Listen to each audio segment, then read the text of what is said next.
മച്ചാൻ പറയുമ്പോൾ കാലിക്കറ്റ് യൂണിവേഴ്സിറ്റിൻ്റെയും കാലിക്കറ്റ് എയർപോർട്ടിൻ്റെയും സെൻട്രലായിട്ട് വരുന്ന പള്ളിക്കബസാർ പറഞ്ഞ സ്ഥലത്ത് നിൽക്കുന്ന ഒരു അടിപൊളി വീട് 10 സെൻറ്റിൽ 1750 സ്ക്വയർ ഫീറ്റ് ഉള്ള വീടും ചോദിക്കുന്നത് 75 ലക്ഷം കേട്ടോ.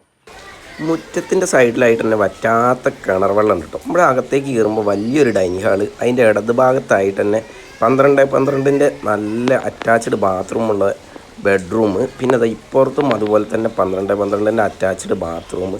പിന്നെ നേരെ അടുക്കളയ്ക്ക് കയറി വർക്ക് ഏരിയയ്ക്ക് കയറി പുറത്തേക്ക് ഇറങ്ങുമ്പോൾ ഇതൊക്കെ ഇവിടെ പുറത്ത് സാധാ ക്ലോസറ്റ് വെച്ചിട്ട് ബാത്റൂമുണ്ട്. മുകളിലും 2 റൂമാണിൽ, അതിൽ ഒന്ന് അറ്റാച്ച്ഡ് ആണ്, ഒന്ന് അറ്റാച്ച്ഡ് അല്ല. അതിന് പകരം ഡൈനിങ് ഹാളിൽ ഒരു കോമൺ ആയിട്ടൊരു ബാത്റൂം കൊടുത്തിട്ടുണ്ട് കേട്ടോ. പിന്നെ ഒരു ഓപ്പൺ ഏരിയ ആണുള്ളത്, അതായത് നമുക്ക് വാഷിംഗ് മെഷീനും കാര്യങ്ങളും ഇതൊക്കെ വെക്കാൻ ഷീറ്റ് ഇട്ട് കഴിഞ്ഞാൽ ഉപയോഗിക്കാൻ പറ്റിയൊരു ഏരിയ ആട്ടത്. പിന്നെ അത് സിറ്റ് ഔട്ടിലേക്ക് കയറി പുറത്തേക്ക് നോക്കുമ്പോൾ നല്ല വ്യൂ ആണ്, അടിപൊളി. നമ്മളെ ചാനൽ നിങ്ങൾക്ക് ഇഷ്ടപ്പെട്ട എന്തായാലും ഒന്നും കൂടെ സബ്സ്ക്രൈബ് ചെയ്യണേ.